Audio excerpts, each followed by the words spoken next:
Guys, intro time. Wait, which intro? The wisdom check. Oh, good. Wait, no. I thought we were keeping the old intro. What's wrong with the old one? People like that one. It was too long. Yeah. Too many fucking gifs. Yeah. Yeah, but can we keep the part where I yell, more? Oh, no. Yeah, but it's the intro to end all intros. I got, 2 lines last time? Do you want more lines, Tim? Well, no, not really. In a world without answers. Yeah. Wait, you want to start with that? Here we go. Exactly like last time. Wait, okay, so we're doing it the exact same way? Let's start with Smoky Bar. No. It's a new season. We have to have a new intro. More.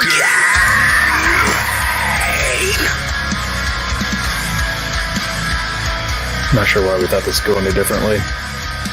Oh, well. Welcome, everyone, to the Wisdom Check, where Jeff and Dustin welcome a guest every week to talk about Dungeons & Dragons. Welcome. This is ridiculous. I'm starting the stream now. Wait, where's my die at? Well, we can't start until I botch, and it's not an intro unless I'm botching. You're on. Should be live. All right.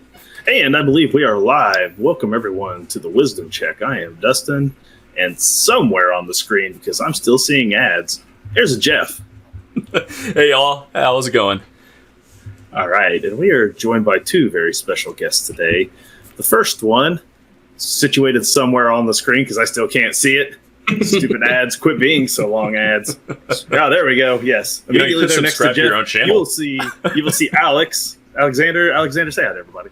Hi, everybody. My name's Alexander Thomas. I've been on Wisdom Check before, and it is so great being back here to talk about this new project tonight. I'm so excited. Welcome back. And joining him this time, first time on the Wisdom Check, is Rowan. Rowan, say hello to everyone as well. Hey everyone as well. I'm Rowan. So as Alex was saying, this is kind of a special occasion for us here at the Wisdom Check because I haven't done the math, but me and Jeff started the Wisdom Check over a year ago in April. So as of April, it is 1 year since we've been doing Wisdom Check. We have not missed a Monday night. And until tonight, we have not had a repeat guest. You are our first repeat guest, Alexander. The one and only. The one and only so far. So That's amazing. And of course, we love to have people come back onto the show when it came around time. And you know, you were doing a lot of work for Geek Unleashed a year ago. Now you're doing your own thing on Untold Stories Projects. And so we definitely wanted to have you come back and talk a little bit about what you have going on there. You know, your continued work with Mutants and Masterminds. We're going to get all into that here pretty shortly. Now, when you were here the first time, anyone, of course, who wants to see your original interview with us can find that on our YouTube channel. Though it's still out there in YouTube, universe. You can see all that there. We'll hit you up a little bit, Alexander, about some of your history in gaming. But we have Rowan here, and Rowan has not been on the show. So we would like to hear a little about how Rowan kind of got into gaming. So how did you kind of get your start with the hobby?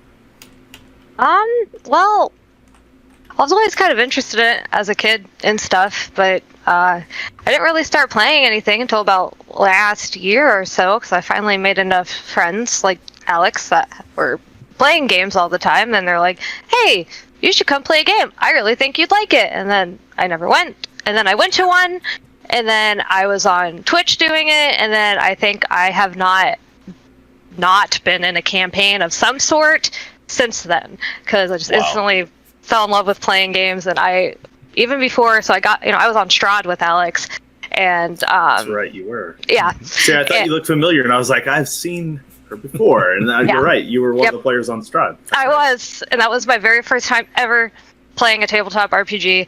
Wow. And and I think I had about 6 characters pop in my head right after that first session, and I'm like, we need to make more campaigns happen now. And then I signed up for 6 campaigns, and then I got into Campaign Overload, and then I'm like, I want to try other systems. And then Alex was like, hey, I want to start this cool gaming thing where we're going to play other systems. And I haven't stopped playing for almost a year now. Nice. What games do you have under your belt at this point? Alex, help me out. Okay. Dungeons and Dragons, obviously, because that's where I started. And that's 5e. You've just played 5e, correct? I just played 5e. Yeah, I got to look at. So my fiance has been doing it much longer than I have, and he has his 4th edition DM screen still, and I was like, look, I'm like, I'll pass. So I've done 5e. I've done Mutants and Masterminds. I did. What is the one that? Age? Fantasy Age? Was that one of them that we did a playtest for? Blue Rose, yeah, that was a playtest. That was really cool. You've done Hollow Earth Expedition. Hollow Earth, that was the Rocketeer one. Yes. Yeah, we played the Rocketeer with the Hollow Earth Expeditions. That's pretty cool. Fantastic. And I've gotten some like lightweight board game based RPGs too. Like, so they don't have any like tabletop versions, but they've got the board game. Like, I love it. I used to want to act a lot as a kid, so I guess that's where all of that came from. Because that was my next question. I was going to ask, like, is it the acting? Is it the storytelling? Is that like what's got you hooked? Because you went from like one campaign, you said to like 6 or 7. That's like a lot of campaigns. So. Yes, it was a lot of campaigns, and I did not. People told me to slow down because I was going to overwhelm myself, and I didn't believe them. And then I'm like, oh, I see. I can't even keep my character straight. But yes, it is the. I think I just love the role play. I love building the characters, and I really like these homebrew systems and stuff where I get to hear other people's creations and be part of that and watch it come to life. Or like, I don't know, my favorite part is if I can get character art and then I see my character come to life. Oh yeah. That's the best. And I am so passionate about the role play part. Like, I want to get like some of my other campaigns, like we do a Discord group where we just talk in character because we don't get to meet that often because we're all busy. So to stay in character, we just have like our roleplay Discord, and I'm like, I love it. Oh, that's beautiful. So just a lot of downtime activity. That's nice. You don't always get those opportunities, but man, if you could take advantage of that, you definitely should. So your first stream though first game was on a stream? Boy, that's brave. Yeah. Yeah, we just sort of chucked her in the water. Yeah. To the deep end. Man, so how did that? I mean, obviously, that campaign went really well. But how was that experience, kind of coming into it? Brand new to the game, in an environment where you had an audience watching you, learning the game. Was that challenging, or was that just water under the bridge, easy to go through? It feels kind of like conceited to be like, nah, it was super easy, but I wasn't worried about it. I think I was like nervous at first because, I didn't know what was happening, and I had never been on stream, and I didn't really do anything. So I don't know. It was intimidating to hear, but then the second it started, I don't know. Alex is a freaking amazing person, game master, player, and I was with a really great group of people that made it feel like. They were so welcoming to me and so helpful, and almost having the chat there and stuff made it easier because I don't know. I like talking to people, so it was. If I got overwhelmed, I could look at chat and like see what was going on, or like if there was words of encouragement. Obviously, that was great because like, yay, they like me, thanks. The internet's not always so encouraging, though, are they? Oh no, definitely not. Well, yeah, we've been really lucky, I think, with all the streams we've done to not have too much negativity or hostility in the chat. Yeah, that's always good. Like every once in a while you get trolls, but I think we found for the most part we've been lucky. We haven't really run into a lot of that. Generally people come in, they have the right mentality. They're coming in to be entertained, to be part of a community, to have a good time and be part of it instead of coming in and ruining everything. I think our biggest hurdles were when we were doing wisdom check under just chatting. Just chatting is a huge category, but man, you catch all types coming out of under just chatting. So word of the wise out there, streamers, if you're gonna hop into just chatting, just know what you're getting into. Have lots of moderators. Yeah, moderators. You need a mod, at least one. If you're gonna stream under just chatting. Yeah, I can tell you as I don't know. I have been fortunate in my life to not experience certain things, and when I first started doing my own individual channel as a woman, I didn't think anything of it because I'm not that, I don't know, I was just going to game and try to like give free shout outs to some of my favorite metal bands and like show my cats or whatever. But like it took about 0.2 seconds for that to go a totally different direction. So I had to get my my auto mods up, and there's a lot of phrases that just auto ban someone because I'm like, I'm not touching that with a 10-foot pole, dude. The internet is dark and full of terrors. It's true. It's kidding. And I am only guessing it's probably worse if you do happen to be female. I'm just gonna throw that out there. Yeah, it's probably substantially worse. So, but yeah, I mean, your job though is gonna put you in a position to deal with that quite a bit, right? Like, since you're dealing with communities and PR kind of stuff, you're probably interfacing more frequently. Well, not probably. You are definitely interfacing more frequently with people in the social media world. So, what are you finding that's been really successful in those worlds, and like, what do you think is like your biggest challenge right now? I could tell you that my biggest challenge for sure is whenever someone asks me a technical question about games and the gaming systems and all these, especially if, and more often than not, there are people that have been fans of these systems sometimes longer than I've been alive. Sometimes they just know more. And I'm like, I don't know any of that. I've never heard of that. Never heard of that thing. So I don't know any of the technical stuff. But the stuff that works for me was just, I don't know. I've always kind of been a lurker, right? Like I'm a millennial, so I grew up with all that stuff starting. And so, I was born in the AOL chat rooms. And in the AOL chat rooms, I learned the ways of the world where you just read the chat, but don't say anything because then it's scary. So just a lot of sitting back and just scrolling through Reddit and Twitter and all that other stuff for years and just getting comfortable with kind of the lingo of people, I guess, before I dip my toe into it. So, and that kind of is where Alex then comes back in, because I mean, Alex, you've been gaming for much longer than Rowan has. So why don't you just kind of recap a little of your game history and just tell us about where you're at with these systems that you're doing now? Yeah. So I have been a gamer since I was 11 years old. I've been a game master since I was 11 years old. So coming up on 19 years now. Wow. My dad got me to do the math like that. You don't want to do that to yourself, right?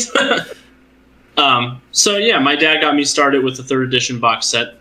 He didn't want me and my siblings to play with him and his friends, so he gave us the box and said, "Go make your own fun, leave me alone." And I've been making my own fun and leaving him alone for 20 years now.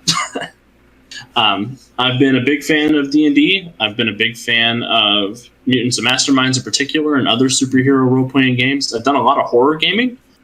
So a lot of Call of Cthulhu, a lot of Quantum Black, a lot of Knights of Black Agents, all sorts of stuff like that. I'm getting ready to play Zweihander with you guys here in a couple of weeks, which I'm really excited about. I'm doing my best not to talk about that right now. I'm going to let you keep going. But yeah, most of my bread and butter right now is in superhero gaming because that's sort of where my focus is. Those are the kind of stories I like to tell, and that's the kind of universe I like to occupy and take that space up. I've been an author for just about as long as I've been gaming. My first book came out last year. And my first book is very much a blend of all of my gaming background. It's fantasy noir meets urban fantasy meets golden age superheroes with just a dash of eldritch horror. So now, and just to clarify for our viewers or anyone who may watch this later, when you say your book came out, you're talking about a novel.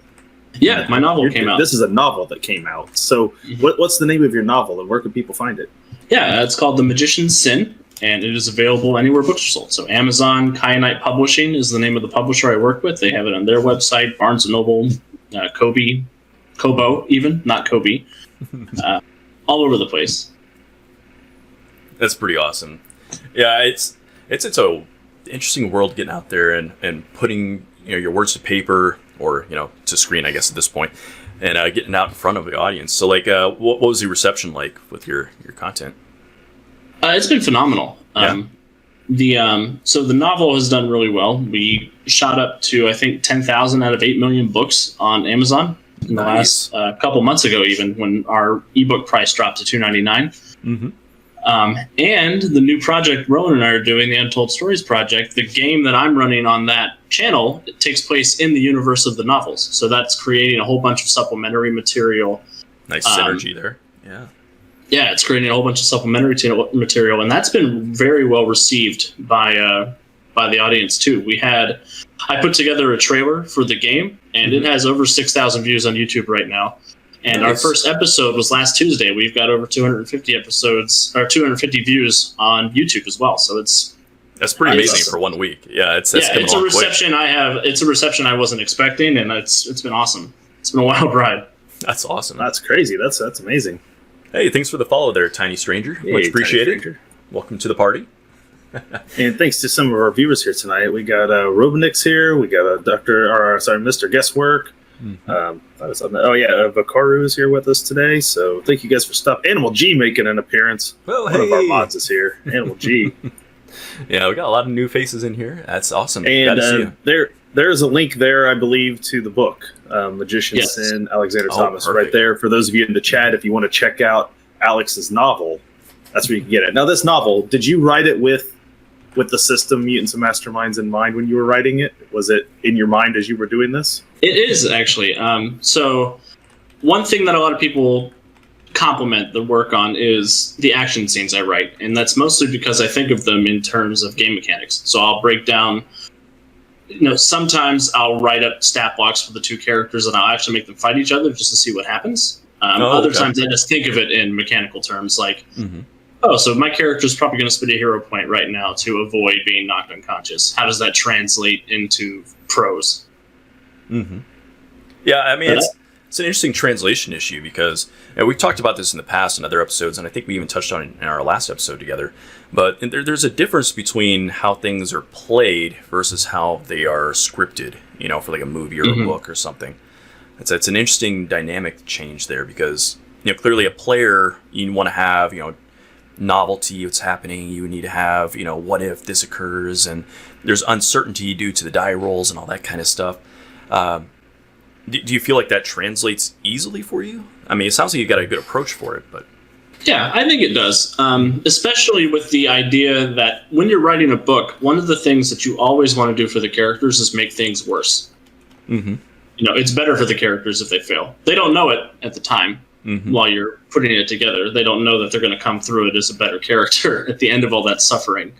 But it adds that sort of that element of chance, and you can sort of, when you break them down into game statistics, it makes it easier to compare power between two characters, in my opinion, because you have that mechanical aspect to it that you can sort of ground the action into and ground the fiction into. Do you find that it helps keep you kind of more honest with what you're doing with some of the characters? Like, they gotta stick in this kind of realm, or this is what the powers can or can't do. Like, definitely, do you feel like it keeps you more honest in your writing? Definitely, and I employ a hard magic system in my universe, which is a magic system that has very set rules and has very well defined. This is what this kind of magic user can do. This is what this kind of magic user can do. So they have to get creative with their powers. You can't rely on it to be a catch-all for anything. You can't just be like, oh, it's magic. I don't have to explain anything to you. Which I prefer. I prefer hard magic systems to soft magic systems, specifically because it requires the writer to think outside the box if they write themselves into a corner. They can't just throw a new superpower on that character and have them escape. Yeah, I like the consistency in a system or in a story. It's like with science fiction as an example. Like when it's hard science fiction, I prefer that more than the kind of fluffy stuff that kind of just disappears into the ether whenever it gets inconvenient. But yeah, it's interesting. Let's see. I'm trying to look at the cameras, make sure they're still lining up for us here. we're losing Rowan. Rowan's messing with the set. She's all over the place. My camera fell down, and I tried to catch it, and I'm like, I cannot get it back where it was, and I'm like, please just ignore me. You can't see. It's fine. It's fine. All of Jeff's hard cutting work just went right to the editor's floor there. I told you we got his crops so tight tonight. It's gonna be tough. We were warned before stream. No side to side action today. And then I see Rowan's all over. I look at the screen. I'm like, oh, she's completely off frame. She's gone. Yeah, that's I'm really good at following directions. It's one of my strong suits. Gravity is the greatest enemy of every videographer. And geometry or whatever. Angles. I forgot I could actually just turn my monitor to fix it. Wow, cool. Yeah, we're good. Hey, crazy. Yeah, we got a lot of There people you go. popping in tonight. We got a resubscription there from Crazy Ike. Thank you very much. 17 months. It's like he's Wow. been here from the beginning. It's almost as if, yeah. But yeah, again, we got lots of names in the chat I haven't seen before, so thank you all for joining us tonight. It's fantastic. We've got the I dabbing recognize turtle. a few That's of them great. because, I'm frequent through all the Discords out there. If you're in a Discord, I'm probably there. So I recognize a few of those names. So Yeah, so Don't point the ancient magic to Crazy Ike. He was here when it was written. that's true. that's Yeah, right. That's right. He gets right on that Aslan action, and it just gets right to the core. So we kind of touched a little bit into your project here, but we didn't delve into it. So let's talk a little bit about the setting, I guess, since that's kind of a good place to kind of get into. Yeah. So the idea behind the Untold Stories Project was there's a group of us who wanted to get together and create our own streaming channel because a lot of us had experience working in other streaming channels, and we felt like we could do, we can give it a good college try and do something for ourselves. And we wanted to showcase sort of games and settings and voices that hadn't had the chance to be available widely on Twitch, at least by our estimation. So that's why I went with Mutants and Masterminds. I think it is the #1 superhero game in the world, but it doesn't quite have the same punch-up power as like Dungeons and Dragons does or Pathfinder does. Oh, sure. Yeah. And that's just the superhero genre in gaming. Just doesn't quite have the same punch fantasy does in general amongst the wider audiences. Which, personally, as somebody who loves superheroes, that's sort of my jam. I don't understand why it doesn't have a bigger share of the market, because it feels like the ultimate escape. It feels like the ultimate fantasy is to become a super powerful superhero. Hey, we're living in a golden age of superheroes right now. Seems I like mean, the market is so saturated with superheroes. Like, you think, it'd be an easy transition Yeah, there needs to be a couple of Avengers clones running around, maybe. at all times. But so yeah, I worked with the group and I said, hey, I want to put out this superhero story that takes place in the setting of my books, so I can sort of synergize my day job writing with my gaming writing. And so Titan City is a fictitious metropolis on the eastern seaboard of the United States of America. Mm-hmm. The story we're telling right now is called The Lost and Forgotten, and it's set in Titan City in 1922. Okay. And it features a group of 4 misfits who are pulled into the underworld of this noir metropolis, tasked with locating 3 monsters who have recently been abducted from the community. And they sort of come up against mobsters and monsters and the elite of Titan City, trying to either recover these people or not wind up as another of the Lost and the Forgotten. So we've had a lot of fun with them. We had our very first episode last Tuesday. We'll be streaming again tomorrow at 7 p.m. Eastern. Oh, wow. Doing 2 in a week. Wow. Well, it's every Tuesday, right? Every Tuesday. Every Tuesday at 7 So, yeah, p.m. once a okay. week. All right. Just once a Time. week. I don't know if you guys know this, but time seems really compressed these days. I have no idea what's happening anymore. It's because it's March 147th. That's the problem. Yeah. Time is immaterial, or so a certain someone I live with keeps saying. But so one of the cool things about the Titan City stuff we're doing is we're doing sort of short arcs, like 4 to 8 weeks, and we're going to do different time periods, different characters, and different cast members, sort of rotating around, showcasing the whole universe. So Well, that's cool. I want to hit the 20s, the 50s, World War II, space travel, all sorts of fun stuff. We can hit a whole bunch of different genres over the time span that we're hitting with Titan City. Oh, that's cool. Yeah. So- Go ahead. I was going to ask Rowan. I said, now, are you getting to participate in this? Are you getting to play in this game? I'm not playing in this particular serials of games. No. I'm working on a different game. Other things. I don't know if I have the jurisdiction to even say that right now, but I hope to. I didn't even. You know what? So we kind of have. We didn't have auditions for this because it was our first game, right? And my fiance got to play in the game and I didn't.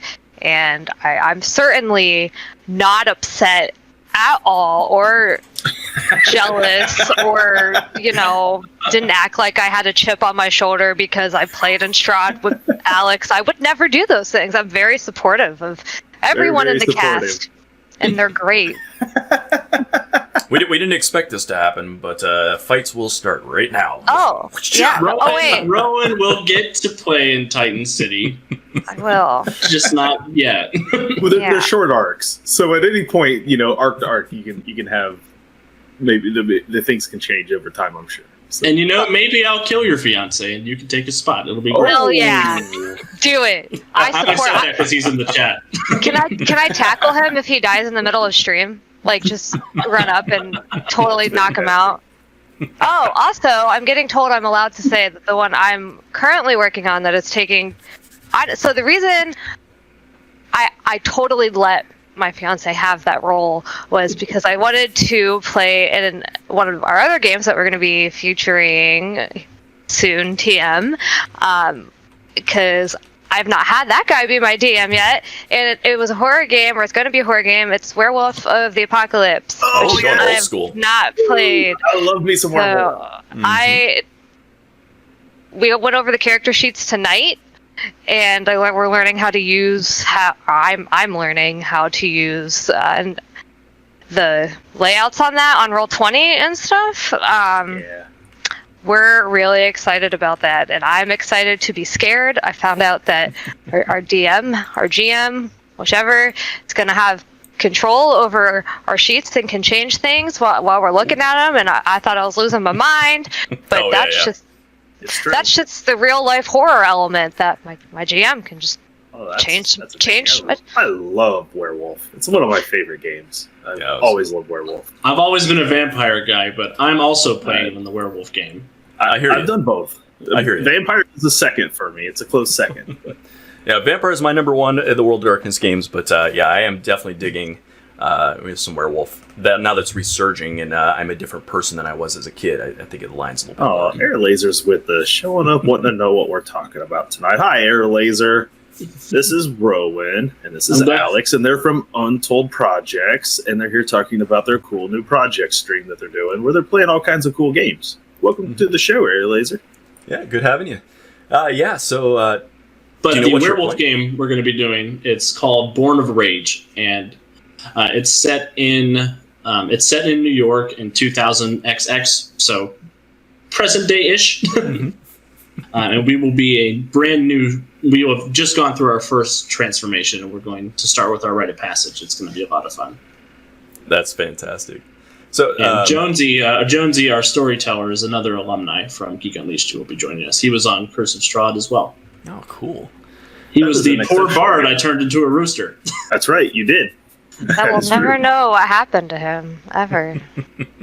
We just had a guest on the show a couple weeks ago. I was talking with Chris from Featherfall Tabletop. He's doing Strahd, and I was telling him, I was like, listen, I consider what Alex did for Strahd over there to be like in my opinion, one of the best Strahds I'd seen done through many of the channels I've gone through. So I refer people to your Strahd campaign a lot when it comes to people like, what do I do with Strahd? I'm like, watch what he did with Strahd. Like, it was fantastic. So I really appreciate that. Are you going to cry? Do it. Maybe. I love Strahd. He is such a great villain. And I loved the opportunity I had to take that particular cast of characters through that story.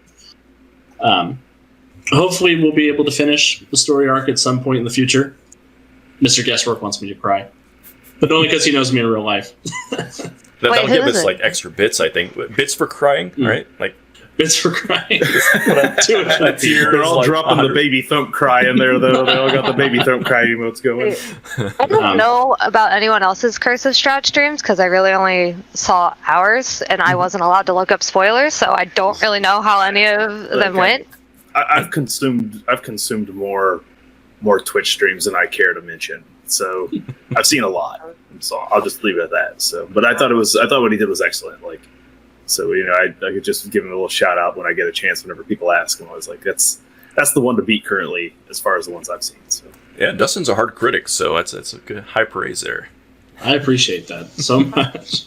The number one question I got when it comes to horror with 5e, because 5e does not do you any help when it comes to trying to make things horrible. Like it's which is, but nonetheless. So you're moving into doing some Werewolf the Apocalypse maybe on stream then soon. You've got your Mutants Masterminds game going. So when do you think we're going to see Werewolf take place? Do you have a timeline on that? We're hoping it's going to be in the next couple of weeks. We're talking to the GM about the exact day he wants to start, but we're hoping to have a couple of episodes of Titan City under our belt, and then we're going to launch into doing 2 streams a week, which I think we have the framework in place to accomplish that. I don't think that's anything that we won't be able to do. So, kind of behind the scenes question on that then, are we planning on starting our 3rd level of stuff this week too? Yes. Level 3. We're moving to level 3. Man, So, moving into down on here. we have a YouTube exclusive show that we're going to be doing as well. Oh, cool. That isn't a live stream. We're calling it the Story Forge, and it is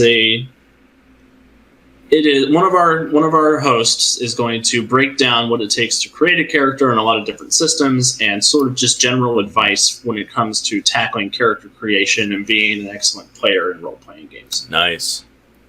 Cool. Good content. That's Andy. Andy is our host for Story Forge, and he's also playing one of the characters in Titan City. So the first episode we're dropping on Wednesday is related to his character in Titan City. So he's going to go through sort of what Titan City is, how to make a Mutants and Masterminds character, some of his thought processes behind the character he came up with, and I'm on there chatting with him a little bit about the setting.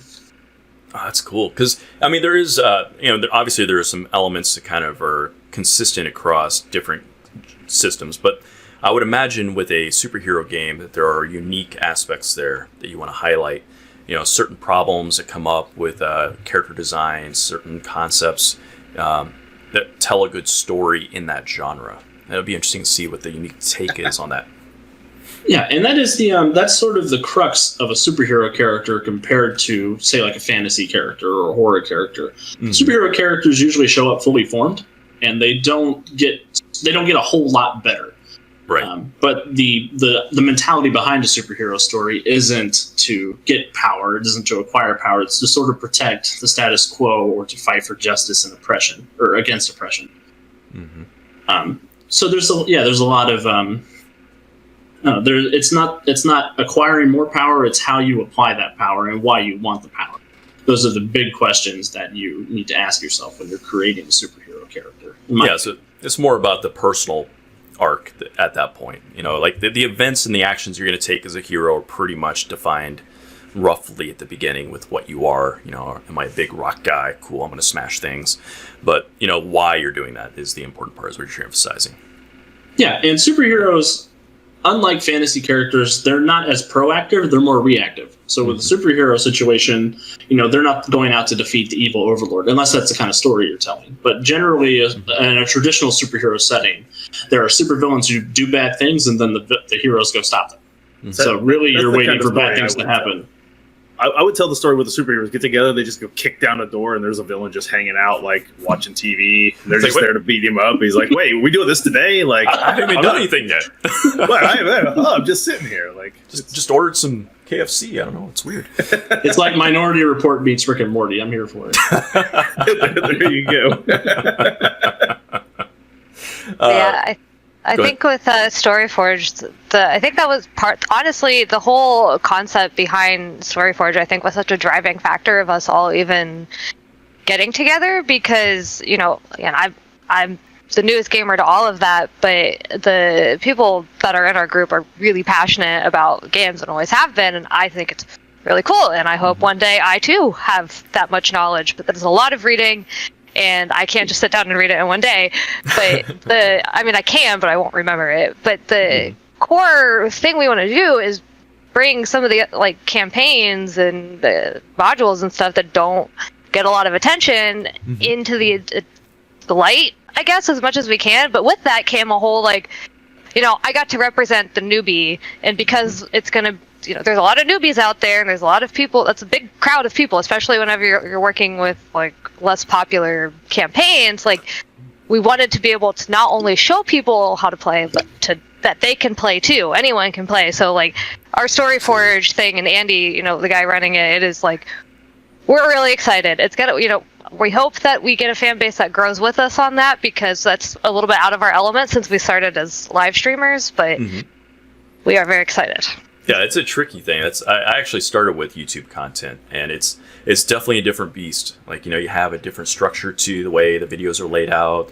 You got to compress things down into very tightly edited segments, and people expect a lot more precision in YouTube than they do on a live stream, obviously. So it's going to be interesting, and it's interesting because those videos will just continue to exist out there. So whatever you're talking about in those has to be one of those things that kind of handles the tail of time a little bit, because I still get comments on videos I made like 3 years ago, and I'm like, oh my god, people are still watching this. This is one of my worst videos. Oh my god. Yeah, but I didn't know what I know now. I did a quick edit of a music video for Batman versus Superman right before it came out. I was super hyped, so I recut trailers, did some stuff, set it out there, made it one day, came back like 5 months later, it had like 11,000 views, and I was like, wait, what? That video? I was like, of all the things I said, that's the one that's gonna get all the views. I was like, all right. So I still look; it still gets views and comments today, like 7 years later, whatever it's been. Like, it's ridiculous. But you were saying as a newer player, obviously you've come up around people that are kind of already invested in set in their way. Not set in their ways, but have already kind of figured out certain things, right? And maybe both. I don't know. But what I'm always curious about is what sorts of things you felt like you were able to shortcut to, in terms of being a good player. What things you found were like the big building blocks that got you to a successful place. There's the poking holes question that I heard about. I heard that these questions exist. And I'm like, wait a minute. I don't know if I've thought about that really. I think I kind of touched on it, or I've tried to touch on it, I guess, with like, I mean, getting a group of players together, like if you're going to have a newbie, I think they need a lot of attention. And for me, I felt weird because it's on stream, so I don't want to stop it every 5 seconds to go, what is happening right now? But for me, the only real shortcut I had was just having really knowledgeable and open-minded people in my group. And I've since encountered people that aren't like that, and that happens. But I've learned some resources, like, learning how to work some of the other websites, like for D&D Beyond's a thing, and those have great shortcuts because sometimes I just type in a word and then it shows me everything I need, but other times I type in another word and it's like, that doesn't exist. And I'm like, well, I know that fairies exist in here, so I would like a little bit more information. I don't know what I'm doing wrong, but I don't know, does that kind of, I don't really know if I answered the question. Using things like Roll20, if there's compendiums and stuff, is super handy for quick rep. Like we use for Pathfinder 2e. There is one now in Zweihander, which Alex will get more familiar with over the next few weeks. Unless I get decapitated in the first episode. No, that's not going to happen. You got a fate point. You won't get decapitated in the first episode. No, it'll happen in the next session 0. All bets are off for episode 2. But episode 1, you'll make it through episode 1 with your fate point. Don't you worry. But no, so when you have that ability to, especially if you're using systems like Roll20, where you can quickly on the compendium type in a word and find the rule references you need, so much quicker than it was when we started playing, 20-some years ago, sitting at a table. We were trying to find, pages in books, and usually the one person maybe with more experience would lean over and say, it's 3d6, and you just took their word for it because you didn't want to look anymore. And then forever in your head, you were wrong. Or you got into a big fight that made the game last for 4 extra hours. Yeah. And nothing got done. Yeah, and I don't miss that's that where bit. you started really appreciating the players who took the time to look it up when it wasn't their turn. So when it got to their turn, they knew what they were doing. And those are kind of weird expectations we still have of players now, even though we're in a system where in 5 seconds you can find the rule you need if you know what you're doing. So. Yeah, it takes a long time to build those encyclopedic memories on that. But I guess more of what I was trying to get at was you said you were like very character focused and very role playing focused. And a lot of times, with the show, obviously, there's a need for people to have, help understanding how to develop a good character, how to make a good backstory, or to come up with a personality that's interesting, dynamic, that has an interesting voice, maybe, or something along those lines. Did you find that was like something you just naturally fell into and it just worked? Were there any tricks or anything you picked up from other people? Yes. Kind of. For me, creating characters, one of the first things Alex and I bonded on whenever we met, like in real life, was I tried to write. Wasn't super great at it. I mean, I just didn't do it a lot. Like I wasn't as devoted to that as I was to some other things. But the only thing I really liked to do when I wrote was make characters. So I have like notebooks of characters I've created for books that I'll never write, that whatever, they exist, but now I get to put them in games. So making the character was easy, but bringing them to life in a system, yeah, that's where I definitely had to just kind of sit down and have someone walk me through some of the modules and how to make my backgrounds and why, like, and that's where I entered. I'm like, but I don't like how this works. I'm like, what is the point of even making a background if I can only have one word to describe it and I don't get anything from it? Like, I just want to steal things, and it's like, yeah, but like you rolled really low, so your stealth sucks and you're never going to steal anything. And I'm like, but why? That's all I wanted. I just wanted to be a thief. And yeah, so it was a lot of talking. I got lucky. I knew people, but they still were like, you're going to have to sit down and we're just going to have to go through it step by step process. And like, cool. Yeah, and if I can say something controversial, I think that should be a responsibility of every person who is experienced in the hobby. I think that it is our role as the people who have been here longer to usher people and not gatekeep people out. 100%. 100%. We should be happy that people want to play our games. Like, people want to be in this world with us. It might not have been cool 20 years ago when we were nerds in the basement, but now it is. It's awesome. Absolutely. Yeah. Could not agree more. Absolutely. Yeah. Now, for your YouTube video series that you guys are thinking about doing or starting up soon, when you're talking about creating characters, are you talking about doing the backstories and adding in character parts to it, or are you looking mechanically, mostly like character creation?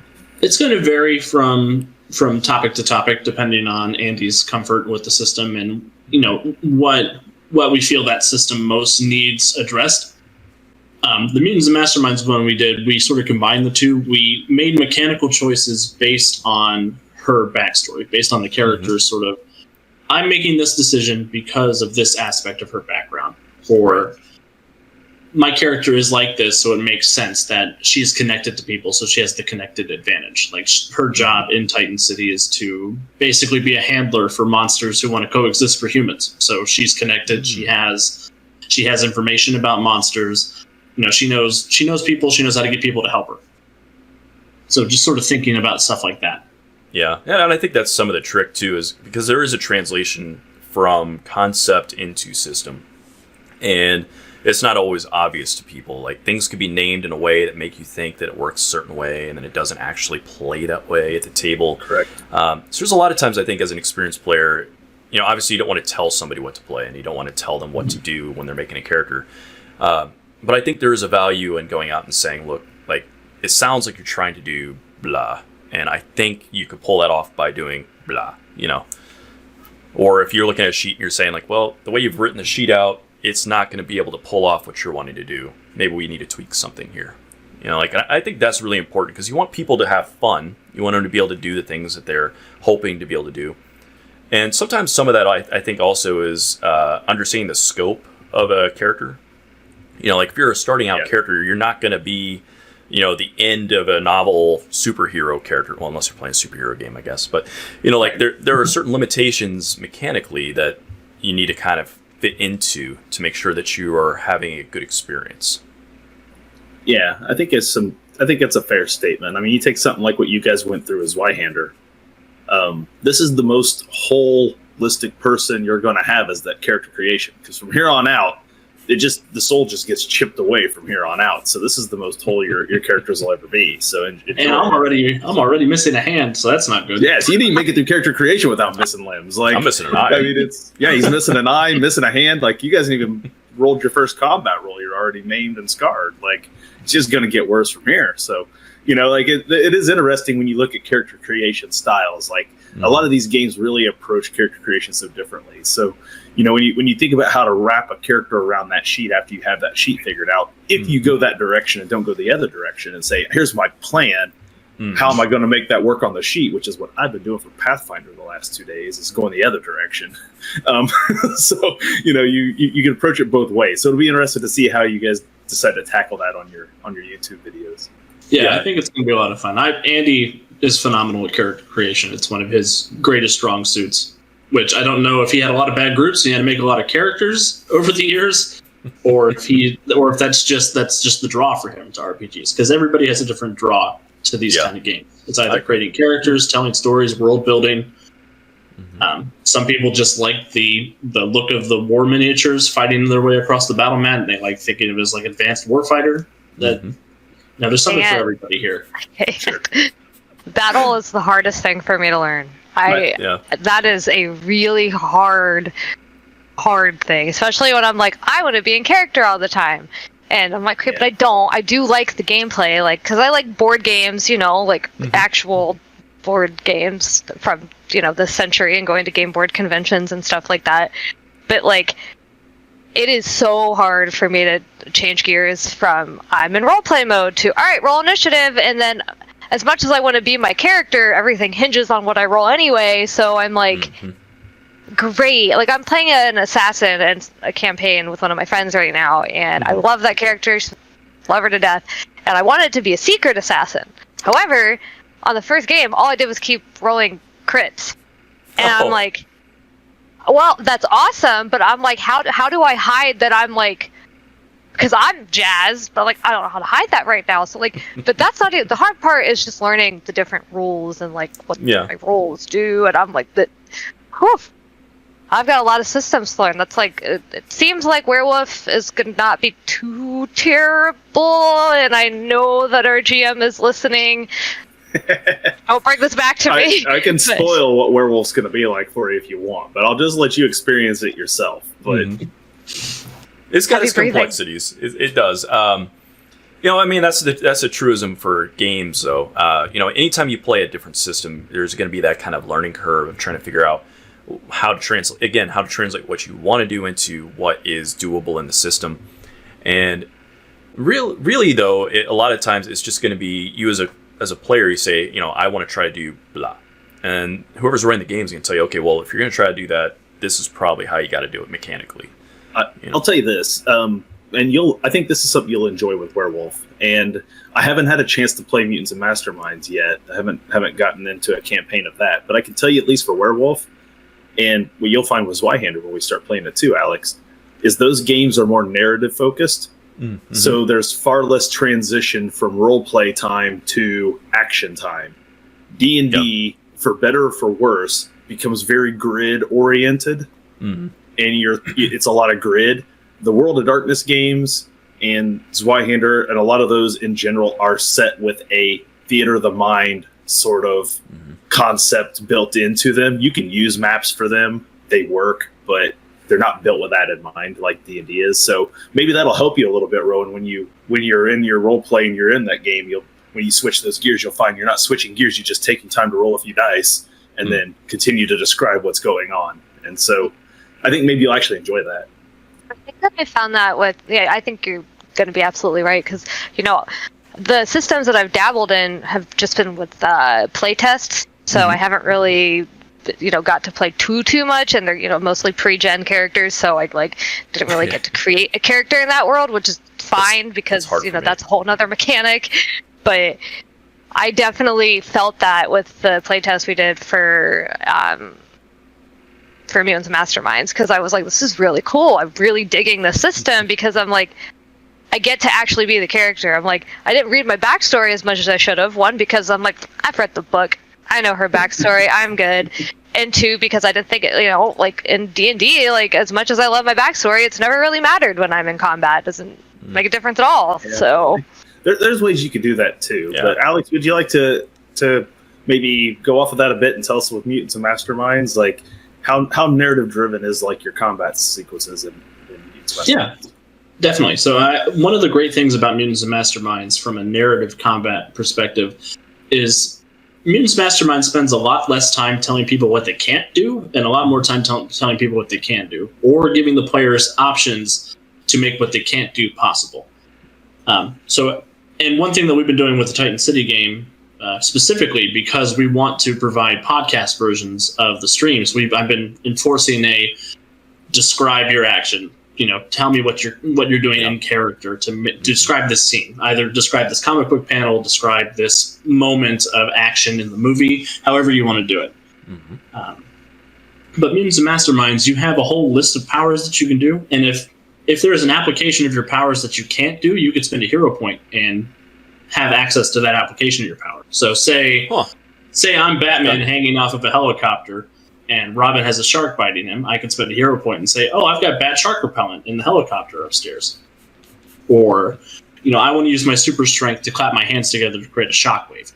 So there's lots of different ways that you can continue using your superpowers in creative ways, and where they're not telling you no as much. And I think that's the big difference between roleplay-based combat and sort of grid miniature-based combat. Is it's less, you can't do this, or this is exactly what's going on, and it's more, paint a picture for us.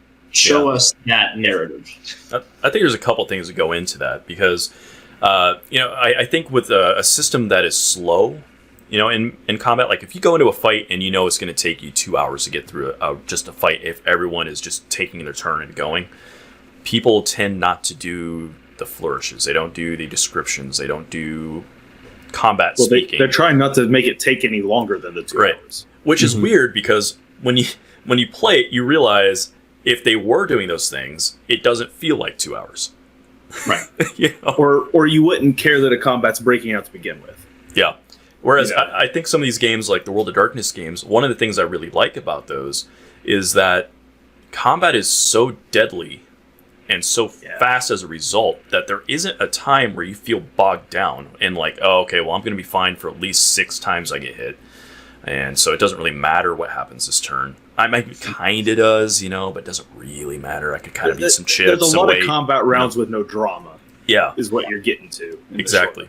And I think when you get in these games that have more of that impact, it's more important to you round around and know what your friends are doing. What are you saying to the NPC? Is there something social I can be adding into this moment that, we're not going to say no to immediately? Because I think there's a lot of times as a person running a game, people have a tendency to suppress and say, you only get 6 words you could say this round. It's like, okay, cool. I'll sound like a robot here for a second, and then we'll move on.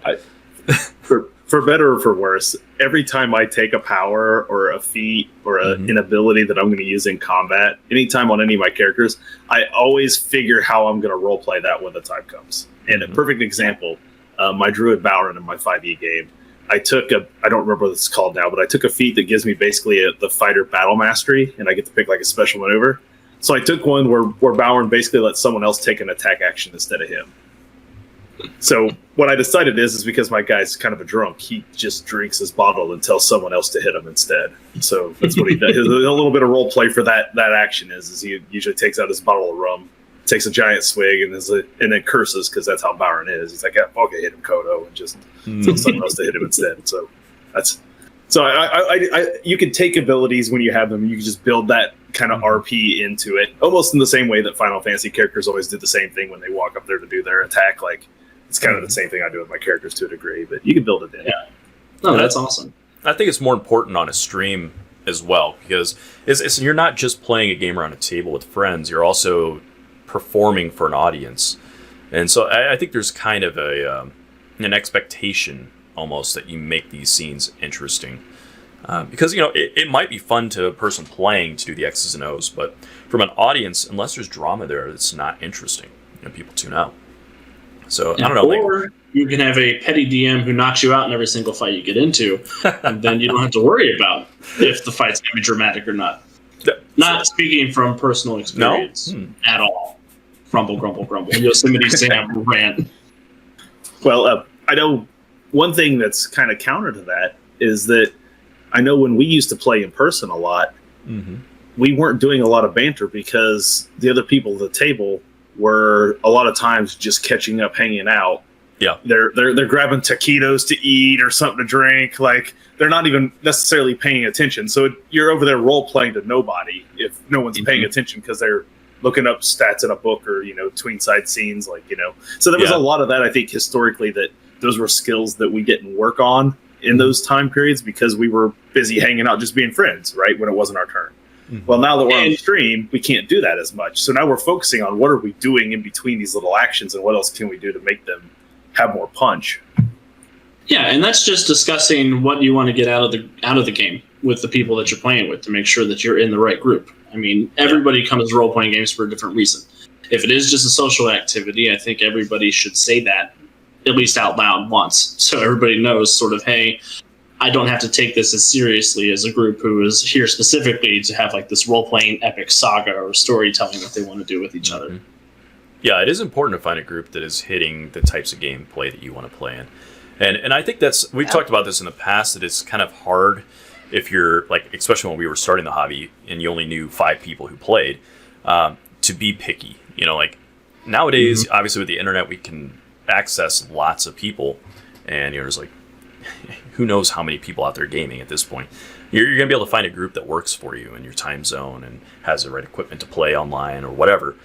And so, like, it might be worth taking the time sometimes to branch out, find other people that play the game, and see if you get a different experience that you prefer, But that was definitely not the case when we started. No. I had the same 5 friends who would always come over and play D&D with us, and if they didn't like what I was running, I had to deal with it or modify my style to fit with them. Or they just had to deal with it, right?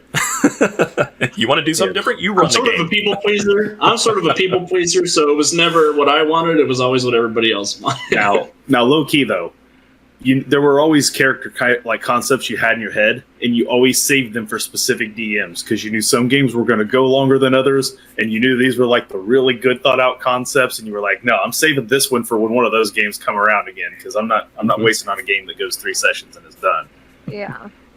I think that, I don't know. I know I actually said in chat earlier something that I'm interested in doing, or pitching to Andy, because, it's what he's comfortable with, is I know that, being a newbie who really likes the roleplay part of games, it is difficult, it has been difficult to get in groups where that's right for me sometimes. I ended up in a group where it was just all combat, like Dungeon Crawler. It's not for me.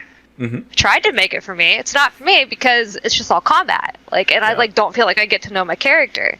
And on that, on that same level, I also am I'm learning how to DM currently, by co-DMing with my fiance, and at the same time, there's definitely people who they don't fit the table. And that doesn't mean they're not great at the game. It just means that this table's not for you.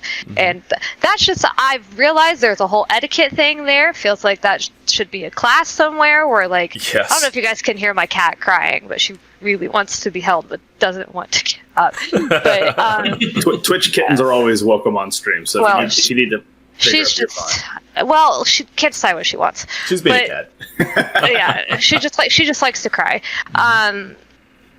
But yeah, I know that is a juicy topic, and I have lucked out being where I fall on the table, I guess. I don't know how to really say that. The groups that I've joined have either been with just people who are like me, or they're just so far like me, not like me at all that it just works out. But I don't know. I've just noticed that as an issue I'm dealing with currently, is there's people that I how do we get them to not play with us? But then everyone's like, no, that's rude. I'm like, but isn't it? If one person is ruining the table experience for 6 other people that are there, if you're playing with a big party, I feel like that's rude to the 6 people that got together and they said, I want a story-driven campaign, but you want to keep having social time.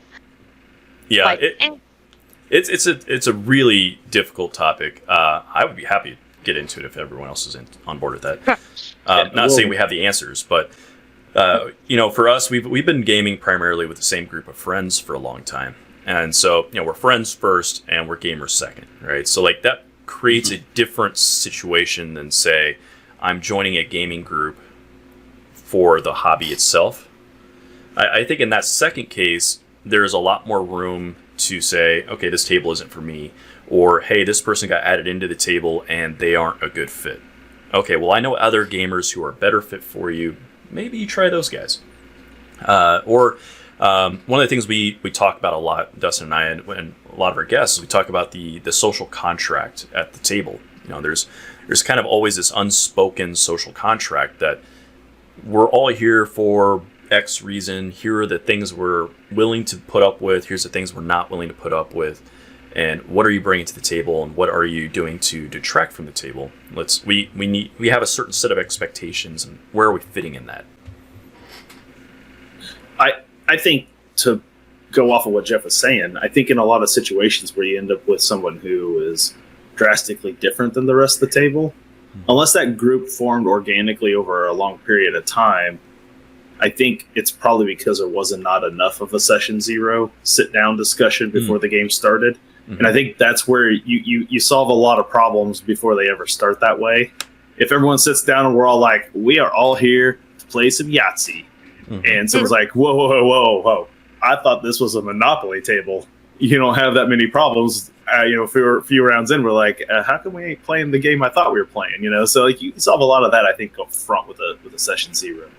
That communication is so important. I mean, that expectation setting is something that I think every group needs to do, and it's hard because you have to basically tell people, this is what I want to play. And, if you don't want to play that, that's okay. We're not friends anymore, but you can't play this game with me. Yeah, and that's a hard conversation to have. It does feel difficult because, like you were saying before, we're all sitting in a game with the thought, hey, we're doing something fun together. I want to be inclusive of everyone around me at all times. And that isn't always possible, and, as a person DMing or GMing or STing, whatever you want to call it, there is a tendency to want to say, okay, I'm here to like bend over backwards to make sure everyone at my table is having a good time. Whereas I think sometimes it's better if you set the example right up front. You're saying, this is what I'm doing. It's like right now I'm actually looking at writing a new campaign. And Dustin posed a question to me of, should he keep the same character he's got now, who's pretty slapsticky, or should he make a new character because I'm looking to go a little bit more serious? Yeah, basically, I didn't think my character was the right fit for his series campaign. How'd you do that? I just do that. That's what I do. He did that with his vocal cords. That's just my vocal cords. That's not a modulator. I can naturally do that. So. Yeah, we do all kinds of stupid voices on our channel.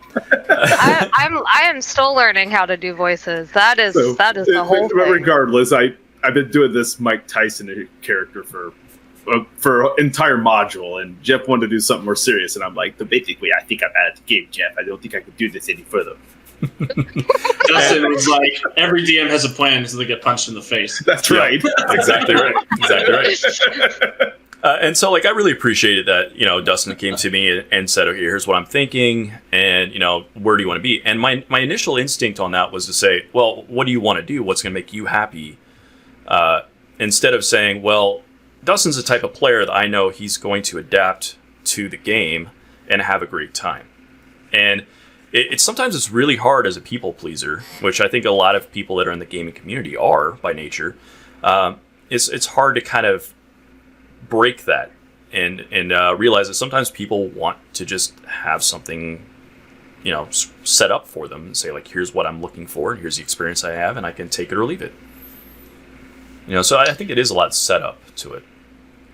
Yeah, and I feel like a lot of good GMs are people pleasers just by nature, too. Even extending that beyond just the gaming community as a whole. I think people who are good GMs know that they are providing group entertainment. Mm-hmm. But good GMs also need to remember that group includes them.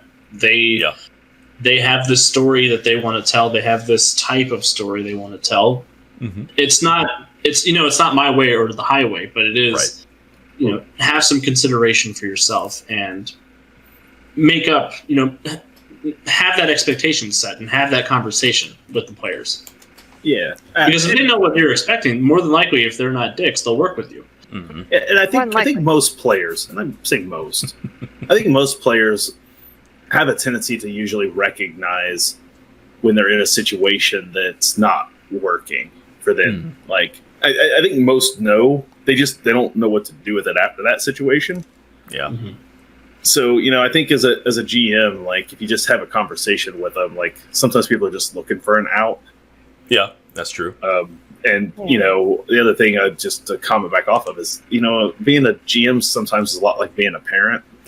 And they always tell you that you can't be a good parent if you're not getting your own needs met to a degree. Like, you can't be in a non-fun game situation and tell good game. Like, it's nearly impossible. So, like, you have to have player buy-in. You have to have GM buy-in. So, if there's anything getting in the way of that, like, you just have to have the hard conversations, in my opinion. I think, just thinking about the whole people, that the gaming community is made up of a lot of people pleasers. I get that. I am too.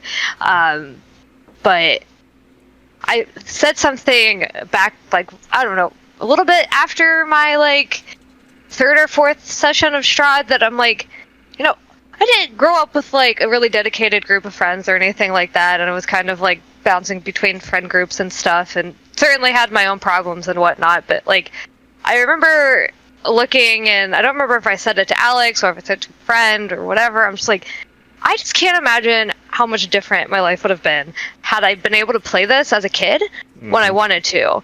Because I'm like, one day, if I ever have kids, I'm like, I want them to get into this. Because I'm like, I think there are just so many valuable things I've even learned in the year that I've been playing tabletop RPGs, from like just tabletop etiquette and learning how to keep an open line of communication, and like being able to just like sit down with a group of people and like play a whole game in your head, and all this other stuff builds relationships that like real world doesn't. And I don't know, I just think that it breaks my heart that people weren't able to like do that openly.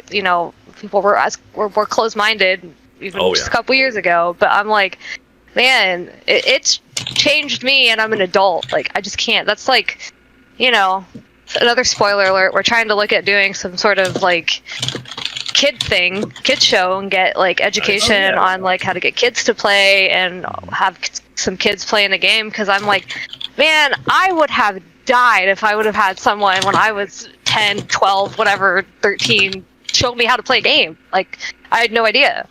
So I don't know, y'all are great. Super cool. There's a ton of skills. Oh, sorry, go ahead, Dustin. Oh, never mind. He kind of answered in the chat. I was going to tell Alex. I didn't know if he saw it. Death Angel Shadow just says he's trying to find his way to enhance Curse of Strahd. And as I said earlier, when people have Curse of Strahd questions, I like to refer them to Alex. He just happens to be right here. So I thought if you want to address it. If you want my number one advice for running Curse of Strahd, if you take nothing else from running Curse of Strahd from me, make the scenario about the players. The scenario as it's written is wonderful, but it is very much an escort mission. It's very much Irina is the protagonist. She is the one that the story is happening to. So take some of the connections Irina has to the wider world, like her relationship with Ezek in Valakai. Make that a player character. Don't make that Irina. And make... Rowan didn't like Irina very much. But find little ways to connect the players to Barovia and make them have a reason to care about Barovia outside of we need to get away from here. So whether it's they had a family member who got lost in the mist, whether it's this ancient order of knights that they belong to, some chapter got lost in the mist and they found them, and that's what happens to be who set up Argynvost Hole. Find little ways to make the story about the heroes, and that'll make them care about Barovia in a way that the module is written doesn't make them care about it. Right. Now, fun fact, your soon-to-be party member and brother from another mother, Chuck, from Defenders of Kobold, ran Curse of Strahd, and he solved the Strahd problem a whole different way than you did. And it may be my second favorite Curse of Strahd run that I like to send people to who want to see Curse of Strahd. He just took Strahd out of it completely. Whoa. He ran Curse of Strahd without Strahd. It's amazing. I didn't know he could do that. He did. Ran with Zweihander rules, too. I mean, when you say Curse of, that's kind of a weird story, but yeah. He renamed it Death's Reformation and ran the entire campaign without Strahd. I would be interested in watching that. All 40 episodes are on YouTube. Defenders of Kobold, you can find them out there. It was a hell of a run, Chuck. He'll be glad I plugged him like that later. But absolutely, yeah, I will take a look. I mean, playing Strahd's the best part about GMing Strahd. I know you would have thought so too, but you get to have so much fun with the players, and you get to mess with them. You get to play with them like a cat playing with its food. But what was interesting, the reason I brought it up, it did the same thing that you're talking about, though. It took one of my problems I have with the way that D&D modules in general are written, or sometimes just modules in general, so much of the focus is on NPCs. Mm-hmm. It's hard to get the focus in a module on a player, because when modules are written, you don't know what the player compositions are going to be. You don't know who the players are. All you have are the NPCs to lay out 10, 15, 20 levels of campaign around. So it's hard not to base all that story and elements off of NPCs. And then you throw players in the mix, you would be like, well, now make it about the player. Well, it seems like a lot of escort missions.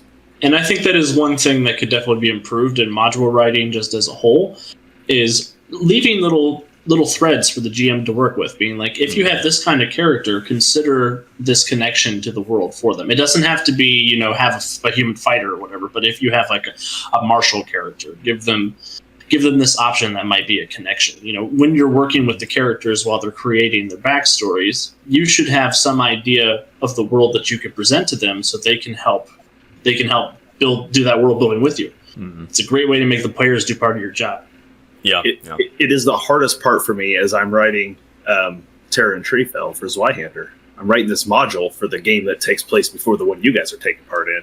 And as I'm rewriting it as a module for people in the community to possibly run themselves, I keep having to cut out the players from my group that played it. I have to surgically remove them from it and then say, okay, now any other group of random 5 characters that came into this, like, I got to make sure that, they're able to pick this thing up and run it. It's not so curtailed to the 5 players that I had when I ran the campaign. And I think you can build modules around certain archetypes of characters or around certain types of players. So you can build scenes that you're like, oh, hey, this person is a heavy role player, so this is something that will appeal to them, and I can build this connection to the setting with a role player in mind, or with a combat heavy player in mind. So you could be thinking about, because players and characters, they're connected, but there are also distinct differences in the way they approach, the way they're classified, I guess I should say. Looks like Rowan wants to say something there. Listen, I know this thing from being friends with Alex, mostly from being friends with Alex, actually. He says, like, some players like their roleplay better, and that's great. Like, no, what he means is he's going to use that against me in combat. And I've come to realize that, like, there is just this...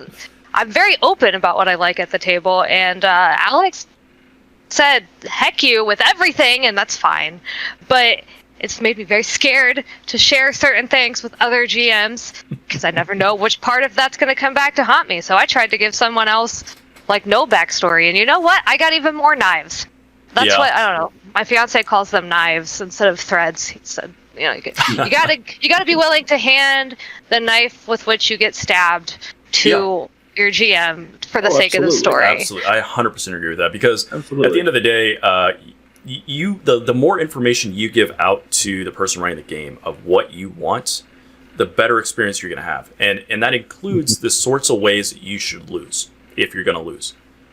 Because if you give out if you give out a knife that you want to be used on you, that says something. There's some component there that is going to resonate with you, that it matters, that will feel justified or valuable. Whereas something random that they may come up with may not hit you well. So, like, I don't know. Like, I mean, sometimes your DM's it's going to come out and get you, I guess. But it's kind of like backstory stuff. Like, there's a tendency for people to, write out any connections they have with people. Like, oh, all my parents are dead. I have no cousins. I have no children. I don't work for anybody. I'm my own guy. There's nothing you can do to me. We like to call that Batman syndrome. Yeah. I'm people who alone. Batman syndrome. People who call it Batman syndrome don't realize he's got Robin and Alfred and Commissioner Gordon. Yeah. They're not paying attention. Yeah, but that's the problem, though, is he has like 7 Robins, because every time he starts with his voice, like, get out of here, kid. This ain't for you. Then he just gets more Robins, That's true. That's true. Or he just kills him. Characters like Superman have Jimmy and Lois Lane and Perry White and the Daily Planet, and just... but I think those vulnerabilities are very important, and it takes a long time as a player to get to the point where you're okay with the fact that they're going to be used against you. Like, that should be a plus instead of a negative. but a lot of people are so hung up on winning or not losing that they miss out on the story outcomes of dealing with vulnerability. And I think that's like one of the biggest things that comes up in game for me, that I love those times where as a player, I don't know what's going to happen, or I do know what's going to happen and it hurts. You know, it's like, oh, this is a scary situation. I feel it viscerally because I am invested. And I think the important thing to remember is those knives aren't just being handed to game masters to stab the players with. Mm-hmm. Yeah. You know, they can use those knives to do all kinds of things. That could be the knife they use to cut the cake that they're giving you. That could be true. You know, there's Poison. all sorts of different. It's poisoned cake, Alex, and you know it. It might be poisoned cake, but that comes later. But it's, My favorite thing to do is to hand the DM the knife, and then just then ask for it back and just stab myself. There you go. It's part how of I a do it. player buy-in.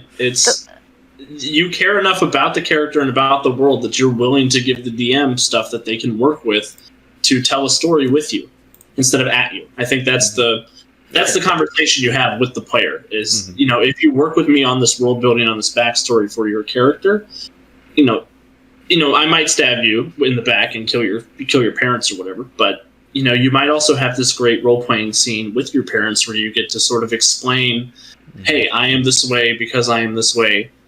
Let's have a dialogue about that. And then next level, when you hit next level beyond that, is when you start handing knives to the other players. Oh, yeah. When you're like, okay, cool, DM, here's most of my knives. Jeff, giving you a knife. Toss a knife there to Alex. Rowan, you get a knife. You guys stab me too while you're at it. Yeah, sure. Go. Good times.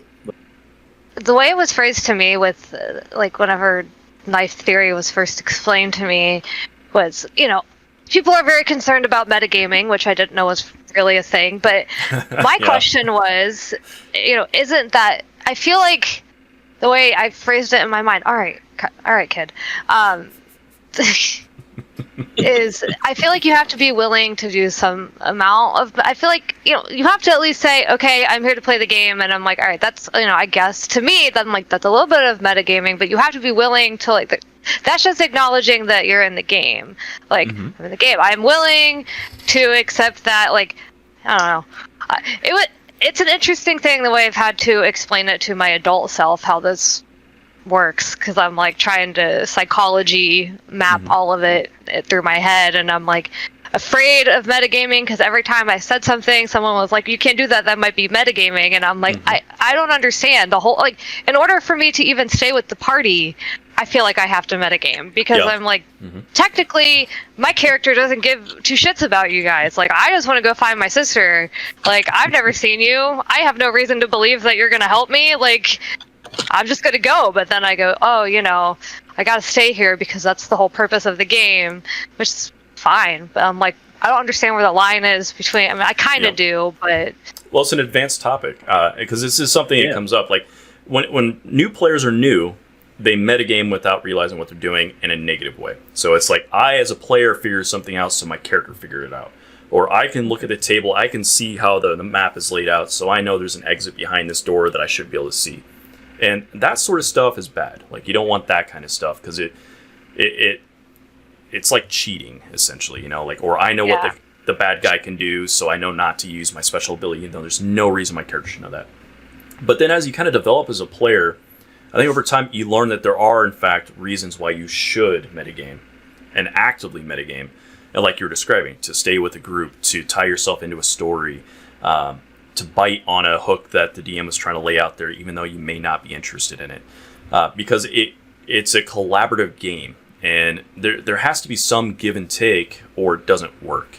And I think that's something that's just hard for people to get to. But it's the same thing as, like, when you're a kid, people say, lying is always wrong. Well, you know, in the real world, if you follow that and you don't use your little white lies, things go really bad really fast.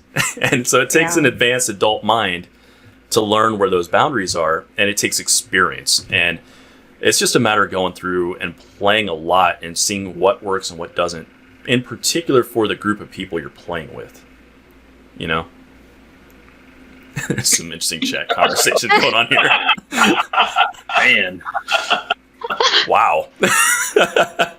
Okay, sure. Vukaru is a true gamer. that escalated. With the Y. Yep. So yeah, but no, it's amazing. Yeah, I just like. But yeah, no, I think it is a valuable skill to have though, and it doesn't come easy. Because we've all been on the other side of that at one point or another. Like when we first started, we were probably the bad metagamers, then we got to the extreme non-metagamers to the point where it ruined game, and then it's a seesaw. You find your way back to some kind of balance point in there in the middle. Yeah. And like Jeff was saying, there is good metagaming. Yeah, I think I'm hesitant to call it good metagaming, but there's buying into genre tropes, and like if you're in a horror game and you're a bunch of scantily clad teenagers, one of you is going to run away and trip in the woods. That's just how the story is told. And I like systems that incentivize playing to the genre, like the hero point system in Mutants and Masterminds, where if you do something heroic or your complications play against you, you're given that reward where you're able to sort of turn it around and help. Gotta say a little hello to a raid coming in here at 9 for the Lollygaggers, and that would include Jeff from the Lollygaggers and also DM Chuck, who we just hello Lollygaggers. So there's Defenders of Cobalt. There's Chuck right there. Chuck, we were talking nice things about you. Just talking nice things about you, Chuck. So I hope your ears were burning. It's true. And there's Bertiso, my fellow thief. They were playing Heart tonight, I believe. Monday nights is their Heart game. If you're not familiar with that system, you can check them out. I have no idea what that is. That's a new system to me. Very sweet. Well, welcome. We're having a nice little chat here. So we were just talking about, among many other topics, we were just talking about metagaming in both positive and negative aspects, and how it could be difficult sometimes to figure out where those lines may live, and how to navigate those spaces. And we've talked about a bunch of really interesting topics. I think one we started on, and we kind of stepped away from a little bit there, but there are a ton of skills, I think, that you were bringing up before that you get exposed to as a result of gaming. Like you were saying, having to deal with the social consequences of a group dynamic, advanced skills like scheduling, figuring out how to deal with problem players, figuring out how to work together on a project. These are things that you would think should be skills that you learn as a kid, but we don't usually. So, yeah, I definitely found that I developed really quickly through game in ways that have benefited me a lot in the workplace.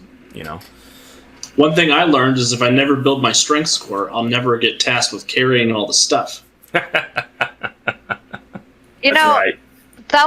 interesting. Actually, the thing that has been going through my head since this kind of started was, the reason why metagaming was so mind blowing to me is because my first character, Lily Scratch, was a librarian. So Lily Scratch would know a lot about the world that she's in. Rowan is a new player and knows nothing. And I was constantly like, do I know that? Am I allowed to know that? And people are like, well, maybe Rowan would know. I'm like, yeah, but I really don't know, so I need you to explain it to me. And I'm like, they did, but like not on camera, because I don't... People, that's another thing. If you metagame on a stream and you have a lot of viewers, people like to call that out and then make you feel really bad. And you're like, I don't know what I don't know. I have no idea any of this information. So, in those layering difficulties. Do you find yourself making like knowledge checks and asking the DM, like, make a knowledge check, Arcana. All right, my character know about this thing now. Tell me, Alex. Like, she made a lot of real bad Arcana checks, and I was like, "Oh, guess you don't know it." I guess you don't know. I'm a bad librarian. I didn't get enough books. I don't know. I also have realized that a lot of communication with your game master, phrasing is important. Yeah.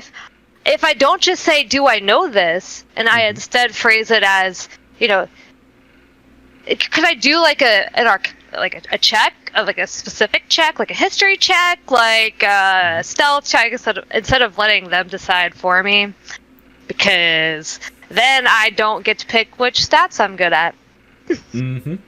So essentially, your character was the librarian who just had to put all the books back. So you knew the Dewey Decimal System really well. You just didn't actually read any of the books you were shelving. So you were. It She had a seemed like doctorate in that. library sciences. That's Yeah, right. She's more information science, less the actual Look, literature. I have a cousin. I'll give him a shout out. He's probably not watching. The Beach, the Beret, the BJB. He has. He is a library science. He has a library science master's, and I can assure you, he doesn't read all those books. He spends his days putting them into PDF format from their paper form. Like he's, there's a lot of other work like that that's done. It's not nearly what you think it is. See, so just because you're a librarian doesn't mean you know what's in all those books that you shelve. Like, I'm awfully surprised to hear that librarians aren't masters of every monster that exists in the world. I I'm was also too. surprised about that. did you ever see the show The Librarians, whatever it is, the movie where the librarians go out on the adventures? Like, I think that's what everyone thinks the librarian is, right, when they make one or something. I saw That's the what I page thought. master. Yeah. I said I'm going to be a cool librarian, and then turns out that's not how that works. And then Alex puts me in worlds where I don't even have books. So Now, see, to flip it to the other side, if it was Alex here playing the librarian, 27 years of game experience under his belt, he knows all kinds of things. Yeah, You I would make the Arcana check to know it, Alex, or do you just roll? It would depend. If I was creating a character who had some sort of encyclopedic knowledge like that, I would make sure it was very specific. Either it was tooled to a specific kind of monster or a specific kind of magic, just so I wouldn't be able to just apply all the knowledge that I have. Because I absorb knowledge really well for some silly reason. I know I found myself doing that with Druid. I was like, do I know that werewolves hate silver? Roll nature. Nope, I failed. I don't know that. So and I think almost handicapping your characters if you have a whole bunch of knowledge is more fun for the player who's playing it. It can be, yeah. I mean, that's what we were talking about before, is playing a flawed character oftentimes is more enjoyable than playing a successful one. And if you haven't done that as a player, I strongly recommend it. It seems to happen once somebody has DM'd. Like, once you've been on the other side of the screen, you realize kind of how the sausage is made, and then you realize, oh, you know what? This scene will be great if I'm just a blubbering moron. I think it happens. I think it happens before that a lot of times. I think sometimes people get thrust into DM. I'll tell you when I think it happens is after they've had a character that's quote unquote won the game. Yeah. Because I think when new players come in, the first thing they want to be is not a failure. Right. So they want to succeed. So once they have succeeded and they've gone through a campaign where they succeeded, then they come in the next campaign and they're like, I can fail now. It's cool. I'm on New Game Plus mode. Except, wait a minute. I really did almost fail because one of our very first tests was like getting out of the freaking death house on ability checks or whatever, and we were one away. We were one away from that. I blame myself because I did not roll a single success the whole time. Oh, and I was like, you know what? This is just bad luck. It's fine. I get it. It could happen to anyone. I'm like, but it would happen to me. No, D&D's usually not that gracious to failed rolls, but there's a lot of systems that the fail forward thing is for real. Like, you'll find that with Whitehanders. Whitehanders fail forward, so you'll see some real cool ways with some other systems. If you start delving into other systems, Rowan, you'll see there's a lot of cool ways that failure's handled that allows the players to continue momentum. So that sometimes with D&D with the single ability check, it becomes a brick wall if GMs play it that way or DMs play it that way. So there is a way to push that. So you don't have that scenario where just because you fail some rolls doesn't mean you can't succeed. Yeah, and that's definitely, I think that should always be a DM's job too. Yeah. If a failure happens, you don't say no, you say no but or no and. So you either they fail, but there is this opportunity that arises from that failure, or they fail and this additional terrible thing happens. Something that continues the story happening. It's not a brick wall. Yeah, which it's a rule in improv too. No kills a scene. That's no is a final statement. It should always be. I always say yes and, generally speaking, and I make sure to not have people roll something unless I think it has a consequence. Yeah. Or the failure or success is interesting. Yeah. Right. And, man, I can't tell you how many times I've said that in the last few weeks, but I'm going to say it again. It's been a lot. I don't ask for a roll unless I can handle all 4 outcomes. Success, fail, critical success, critical fail. If I can't deal with all 4 outcomes, I don't ask for a roll. We'll just narrate. We'll just keep narrating until I get a situation where I need to know one of those 4 things. Well, and Mr. Guesswork wants me to talk about the hit pit in our at-home Curse of Strahd game. the what? So The hit pit. Mr. Guesswork is one of my players from my home group. Okay. And we were playing Curse of Strahd. Mm-hmm. And he came up with this tactic called the hit pit, where he would cast Shape Earth as a cantrip, which moves 5 feet of dirt. And he would create a 5-foot hole, and he would drop bad guys into it, and everybody else would stand over them and just kill them while they were in the hole. Oh, brutal. Which was a great that here technique. at T22KB, a brain and party. Yep. A brain in party. I like that better than hit pit.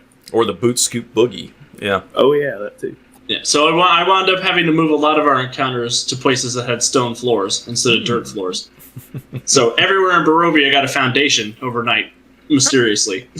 That works till you hit that shaped stone level. What level do you get shaped stone? Because then you go right back to the same problem. Yeah, but it's not a spell. cantrip, so it's okay. Oh, that's true. Not a cantrip. Yeah. Well, and to go back to where we were, though, I do think bad luck sucks, and it can definitely drain your joy during a session. I know it's happened to me some nights. But what I think is important, though, is if you reflect on the game, did you have fun? Yeah. And if you did, you didn't lose, right? Like, you won the game.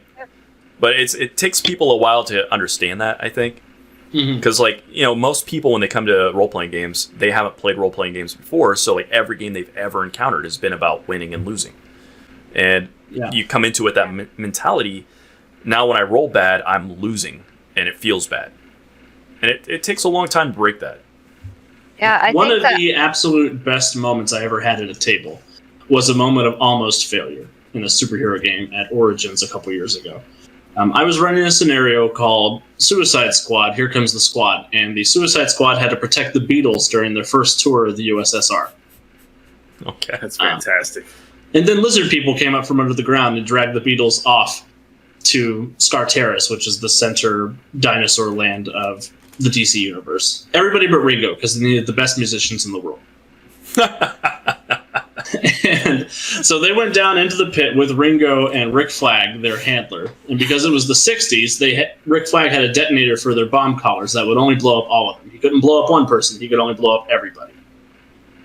So they send Rick Flag and Ringo Starr into the center of this evil sorcerer's lair to sort of distract them. And they come around the back and they sneak around to try and get the drop on the sorcerer. When they get the drop on the sorcerer, he says, "Oh, Mr. Flag, your friends are here. Press the button." And everybody went dead silent at the table.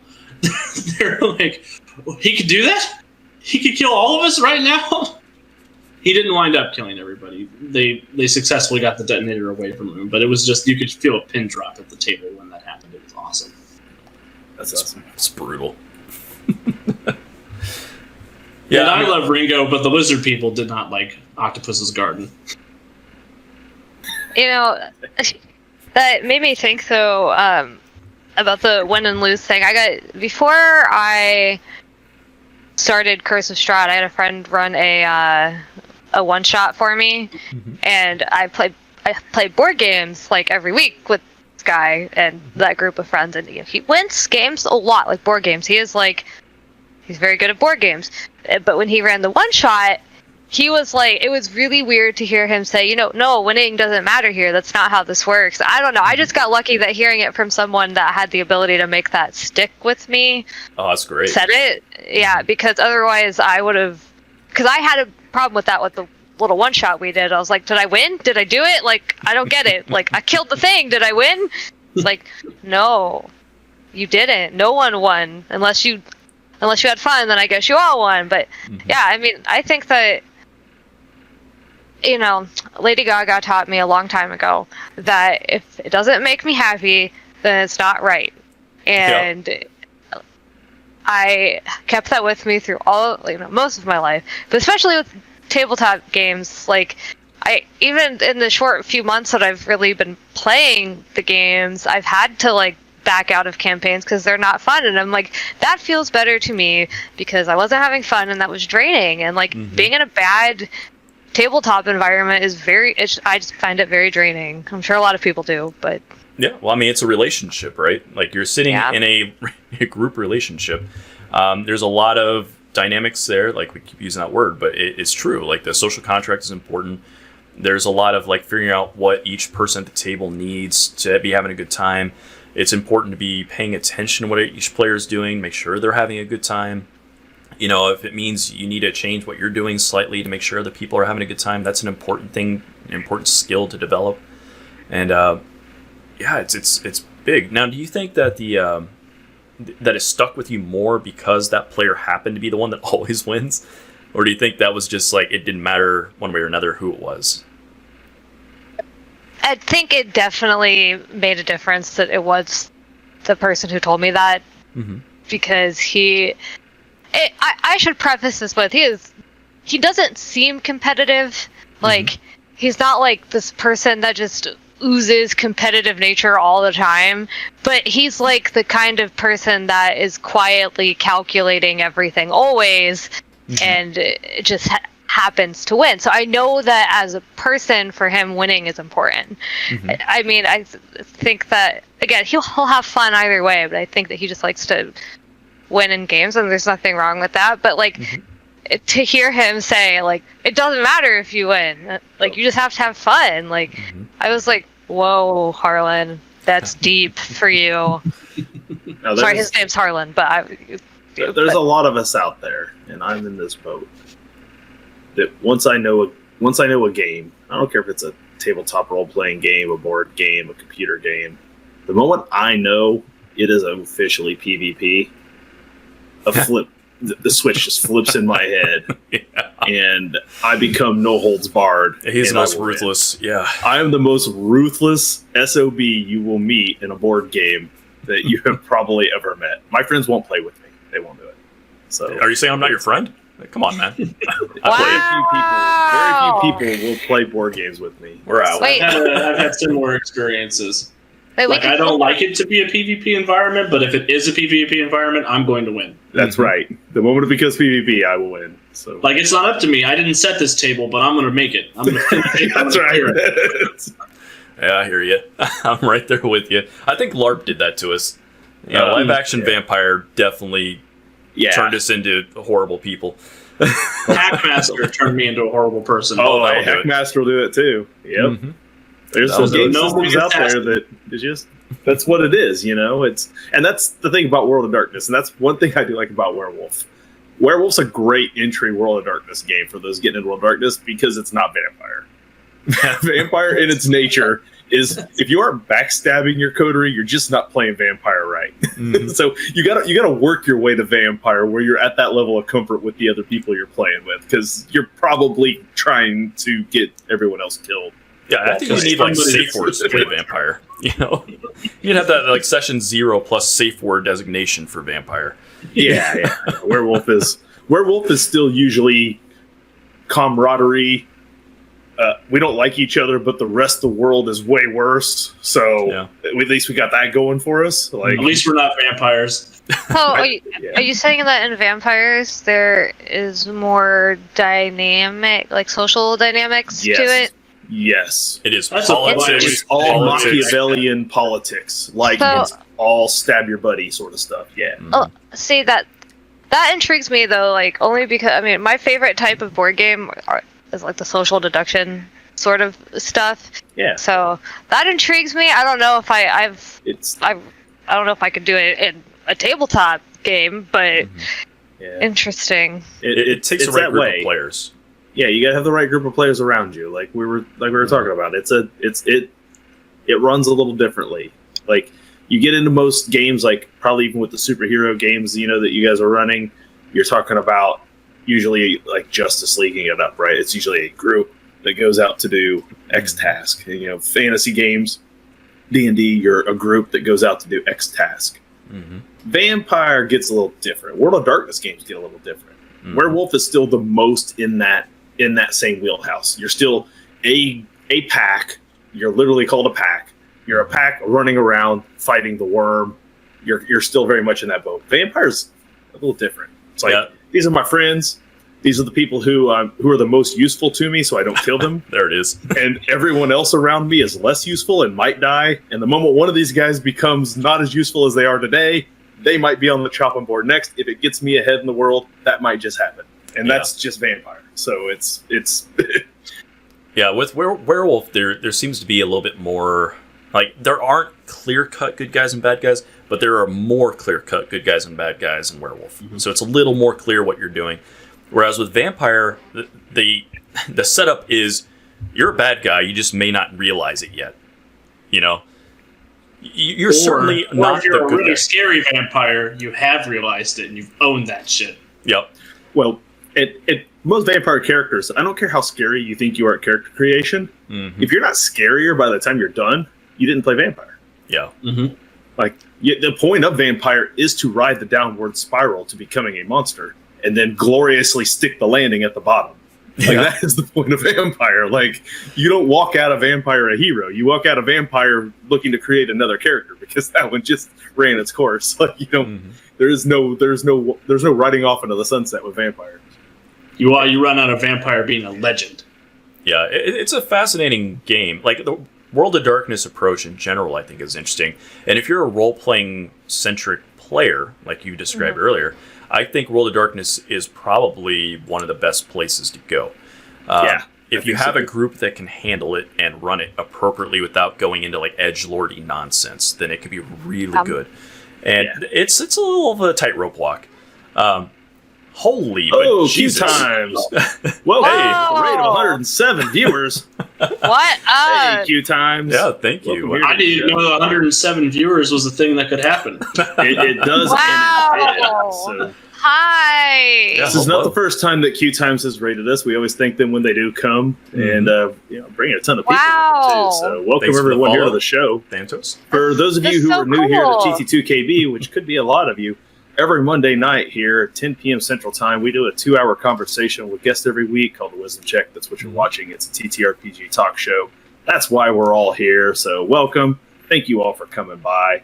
We do a lot of other content throughout the rest of the week. You can find information down there in the panels, YouTube channels, all that good stuff. The mods are going to be popping those links in there while I'm talking, I'm sure, and an invite to our Discord. So I'm not going to recap everything we do. We are currently talking with Alexander and Rowan from the Untold Stories Project, and we're talking a little about their work with the game Mutants and Masterminds that they're playing.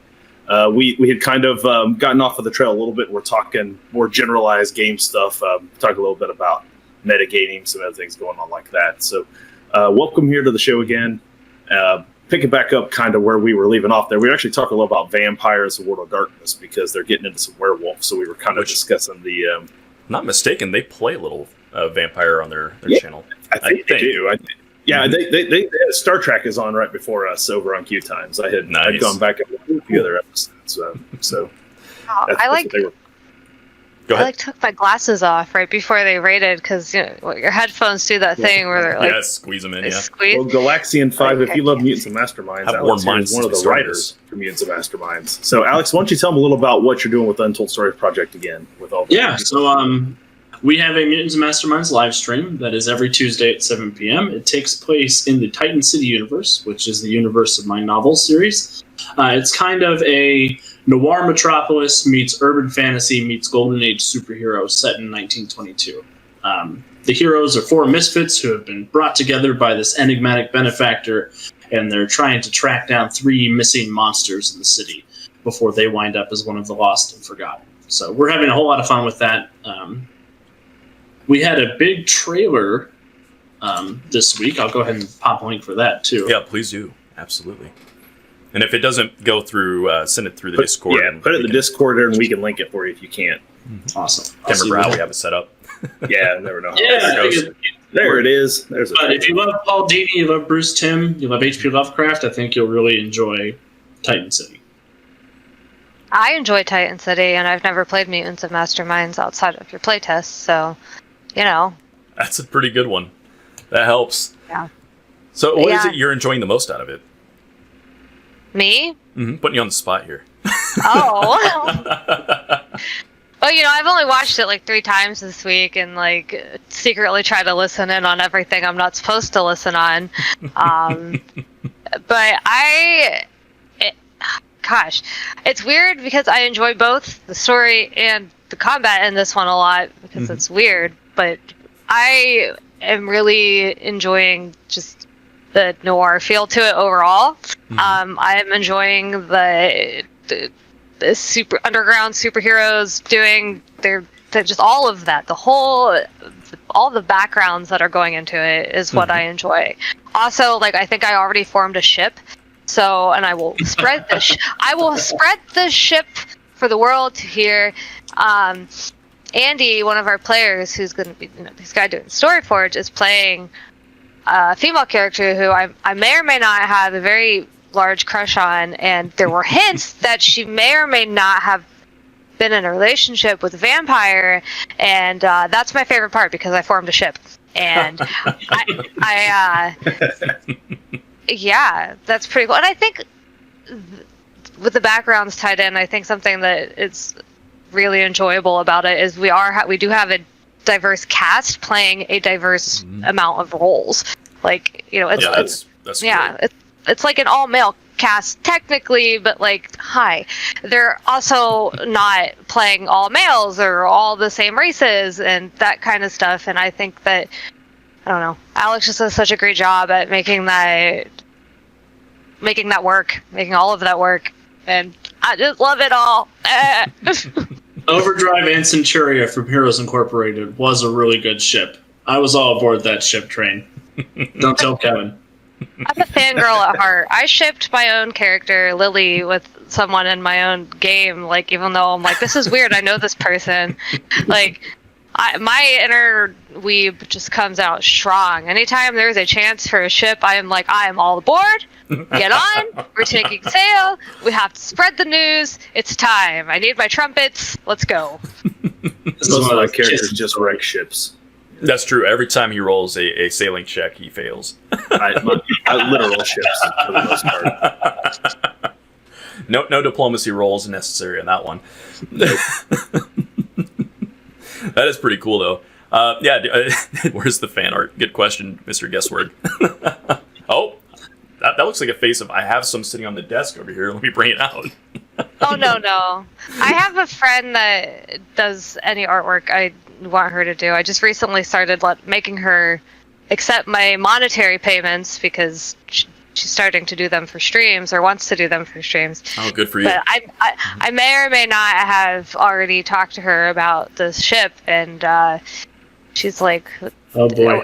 She's like, are we drawing it? I'm like, well, I'm not drawing anything, but if I just start giving you a whole bunch of details about things and then randomly slip you like $15 and it happens to show up on my computer the next day, like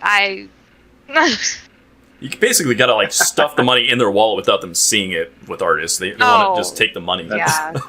That's what we refer to here at TT2KB as art armor. Because once you've arted it and it exists in the world, then then they have to honor it. Yeah, she. It doesn't help that she's also like my best friend. So she's like, "No, I can't take your money," and I'm like, "Girl, I choke you with the money if you don't take it." Like that's the kind of friend I am. I'm sorry. Rowan, are you saying that I need to send you a description of what the missing vampire looks like because we haven't even seen her on camera yet? I mean, I wouldn't be mad. Unless you want to have to honor the art that is about to be created, Alex, it might be in your best interest. I've been talking to Andy if that's the route he wants to take his character. Will Andy do that? That is my non-committal GM answer. That's your non-committal GM answer? Andy, are you listening in the background? Is this going to happen?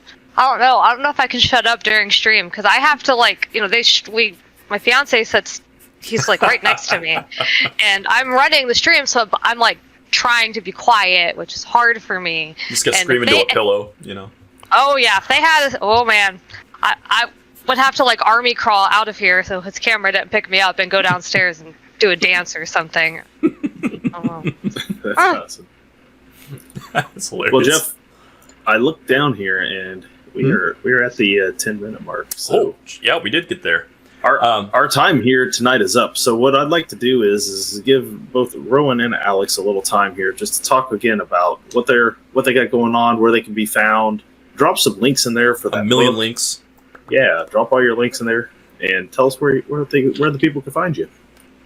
Yeah, so the most immediate place you'll be able to find me is tomorrow at twitch.tv/Untold Stories Project. We'll be live at 7 p.m. Eastern Time. We'll be playing the Titan City Chronicles, so please, I hope everybody stops by. We had a massive first week, and I would love to see as many people as possible for our second week as we continue trying to search for the lost and the forgotten. But you can also find me at alexanderwrites.com. That's where I keep most of my writing stuff. You guys can find links to my books. You can find some short stories, a couple of blogs I've written about the art of game mastering, just all sorts of stuff. And there's contact information if you ever need to send me an email or ask me any follow-up questions for anything we talked about tonight. I'd be more than happy to continue the discussion. Fantastic. And you can find me at Twitter at AlexanderWrites3. Perfect. So 3. Yeah. Oh. Any other links he's missed out on here? Well, ish, not really. On our Twitch page, I should have links to all of that stuff. I actually just looked, and I don't think I saved it properly, so his book disappeared for a second. But I will go fix that. So I have links on our Discord. Not Discord. We don't have a Discord yet. Sorry, ignore that. On our Twitch page, we have links to our Twitter, our Facebook, our... we're trying to get a website up and running. We have links to Alex's book. We have links to where to buy those, like buy the Mutants and Masterminds copies. We definitely also have some Black Lives Matter stuff up there for anyone who's not familiar with that cause. We'll shamelessly plug that forever. You actually had their little logo right there next to my face. Yeah, so. I did. I saw that. Yep. I was very happy about that. Yeah, not really. I mean, we have a Twitter too. So again, it's all on our Twitch page, so one link should bring you to all of it. But yeah, and I just kind of run the. Hopefully, that's the game plan. I mean, I personally am behind the scenes right now, so my own personal accounts will come out whenever I'm on stream. They're not super important, but I've been typing in chat with my personal account, so that exists. But very cool. Awesome. I will say one last thing, just to plug real quick. If anyone is interested in playing Mutants and Masterminds or picking up Mutants and Masterminds for the first time, there is a sale going on right now at greenronanstore.com for the Basic Heroes Handbook. It's on sale for $20 in print and $15 in PDF, and $10 of each of those sales will go to Black Lives Matter. Oh, that's fantastic. Awesome. So, and that's still July 6th, so it's a perfect time to pick up a new game and support a good cause. Fantastic. That's great. That is really good. Yeah, Dustin, I guess it's time for us to do our plugs here. I guess so. You want me to take this over, Jeff? You do it a lot faster than I do, so yes. All right. So, again, every Monday night, 10 p.m. here on TT2KB, you can find me and Jeff and guest here on the Wisdom Check, where we will talk about TTRPG stuff all the time, every week. Tuesday nights, 8 p.m. Central Time, our man Cameron, he does Bardic Knowledge. If you're unfamiliar with Bardic Knowledge, if you're new here, it is a music creation show where he creates music for our tabletop role-playing games. He's creating music for Zweihander, which Alex is going to be playing in, and Jeff's going to be playing in. So I got original music that you can watch him create live on stream that's going to appear, be heard in those game sessions that are coming up shortly. So I'm super thrilled to have Cameron working on that for me. Super stoked to get to see some of it live instead of from work tomorrow, which will be nice. Wednesday night, 10 p.m. Central Time back here on TT2KB. Jeff has been running the Fall of Plaguestone. It's Pathfinder 2nd edition. That's right. We have officially, I think, decided that we've ended that module. Yep, I think that's where we're at. So we're going to be transitioning into a homebrew. So I'm writing one currently. Players are starting to come up with some character concepts and things. So I'm thinking I might do a stream of talking about some ideas I'm having for the story. Maybe doing a little crowdsourcing. Get some audience participation kind of stuff in there.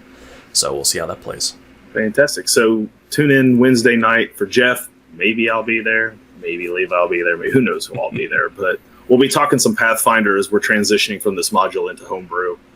Talk about which characters are staying, which characters are going, who you can see coming up soon. That's Wednesday night, 10 p.m. Thursday is our video game night, 10 p.m. Central Time here at TT2KB. It's 7 Days to Die. That's what we're currently playing. So we got a new server, and they've already decked out the house with, I don't know, they're picking out what kind of plants really tie the room together now. I think they're at that level. Like, no defenses, but it is a lot of decor. They're living their best Sims life in this thing. I guess I don't know what they're doing.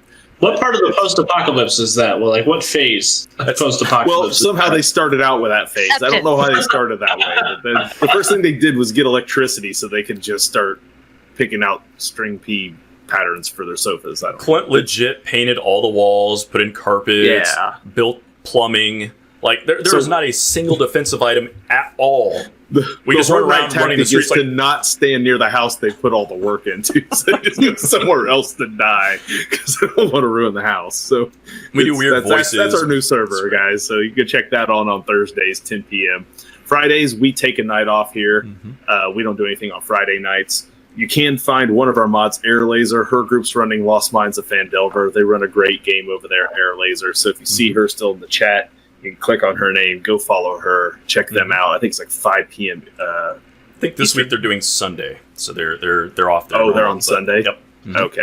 Well, just tossing it out there, randomness. I guess this week they're not playing on Friday. Normally on Friday, we go hang out and watch them a bit. So usually you'll find them on Friday. This coming Saturday is the return of Everstorm, our 5e homebrew fantasy game, told in our own homebrew world by our DM Levi.